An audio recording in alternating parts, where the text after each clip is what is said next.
Dia berpura-pura mabuk dan berjalan melewati toko perhiasan. Menyelinap memasang bom di pintu. Kemudian dia sengaja menimbulkan masalah dengan alasan mabuk untuk mengaktifkan alarm.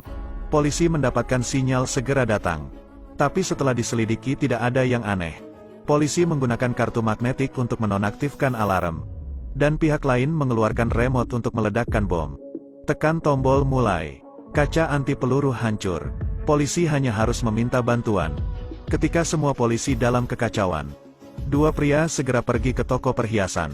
Menggunakan pemotong laser, potong kaca dengan lembut. Dengan mudah membuat lubang. Dua orang menyelinap ke dalam toko. Lalu matikan dekoder inframerah.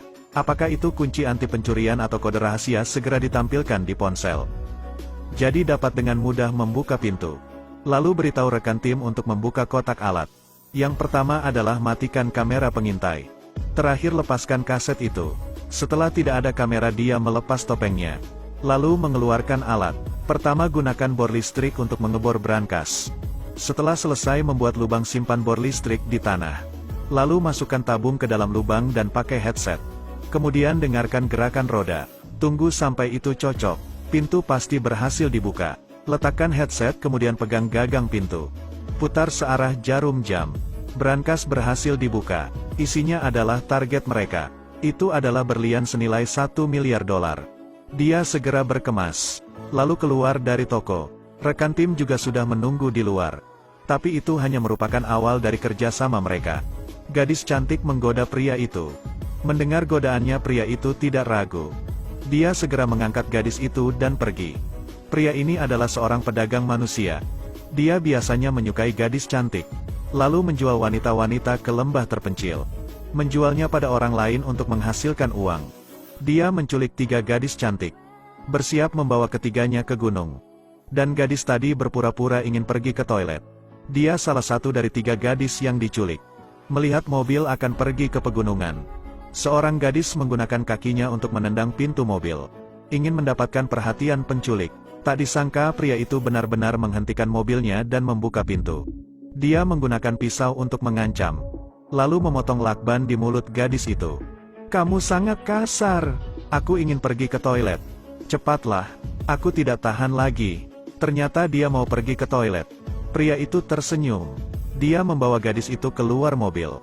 Di bawah rencana gadis itu, pria itu membawanya pergi ke toilet. Tapi gadis itu tidak benar-benar ingin pergi ke toilet. Dia hanya ingin mengambil kesempatan untuk kabur. Saat pria itu tidak memperhatikan, gadis itu langsung berlari ke kejauhan.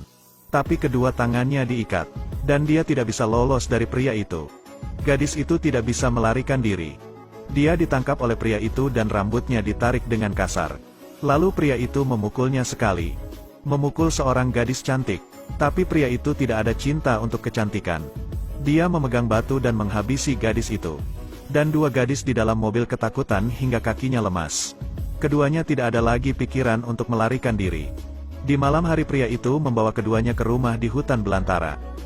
Lalu dia menelpon pembeli untuk mendiskusikan harga. 1 orang 3.000. Lalu dia duduk dan minum. Dalam hatinya senang. Salah satu gadis memiliki keberanian untuk berlutut di depannya. Dia memohon agar pria itu melepaskannya. Dia bukan hanya punya kekasih yang kaya, tapi juga punya cara untuk menghasilkan uang dengan cepat. Aku hanya perlu telepon. Apa yang ingin kamu lakukan? Menelpon kekasihku. Saya punya cara yang bagus. Percayalah. Gadis itu berbohong bahwa kekasihnya ingin dia hamil. Dan kekasihnya tidak subur. Lalu kekasihnya akan membayar pria itu untuk membantunya hamil. Pria itu merasa ini adalah hal yang baik untuk dipikirkan. Kita bisa memanfaatkannya untuk menghasilkan uang. Sampai saat itu kita bisa membayar biaya pengacara. Pria yang sedang melakukan hal ilegal meragukan kata-kata gadis itu. Dia memberinya sebuah tamparan yang sangat brutal. Pria itu tidak berhenti menamparnya sampai gadis itu memohon. Saya salah. Jadi tolong jangan menamparku lagi. Ternyata para pedagang manusia membenci pembohong. Dan gadis itu telah membohonginya. Gadis itu tak hanya tidak dilepaskan, tapi juga ditampar dengan sangat brutal. Kedua gadis itu hanya perlu memikirkan cara lain. Pada saat pria itu tidur, kedua gadis saling membantu untuk melepaskan ikatan di tangan dan kaki mereka. Tapi ketika ikatan di kaki gadis itu akan dilepaskan, Pria itu bangun dan melihat dua gadis akan melarikan diri. Jadi dia mengambil pisau dan mendekat ke dua gadis.